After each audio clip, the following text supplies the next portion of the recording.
Mr. Merrins, congratulations on this wonderful honor and award, being inducted as an honorary life member in a section that you've been a part, such a significant part of for so many years, 50 years at Bel Air Country Club, an ambassador to the game and a wise man like no other in our industry. The people you've inspired and the contributions that you've made are historical. And I often wonder just how your evolution came about, and those that inspired you and coached you to become the great man that you are today. Well, Jeff, I appreciate your comments. I don't know if I deserve all that or not, but I'll accept it. Thank you. And as far as my evolution, I began the game of golf when I was a little boy of 11. And looking back, I think those formative years really gave me a foundation that allowed me to advance from there. And from there meant junior golf, and it meant college golf at LSU, and then it meant a lot of amateur golf that I played, and then professional golf. And I turned pro in 1957, and I was fortunate to gain a job at Merrins. In those days, all the playing pros, and I turned pro to play golf, all the playing pros had club jobs because there was not enough money in the purses to support your habit. You had to have a working job. Sure. And fortunately for me, I came up with one of the better ones because there's so much history and tradition at Merrins.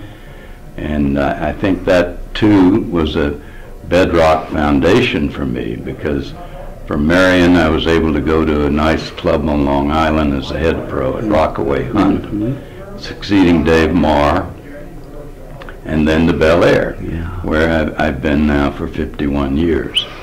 But the formative years when I was a junior, I think, gave me the greatest satisfaction, and things that I've addressed in my career have to do with the development of golfers, and in particular young golfers, whether it had been the UCLA exposure where I coached for 14 years, or just developing junior players in and around Los Angeles. Yes.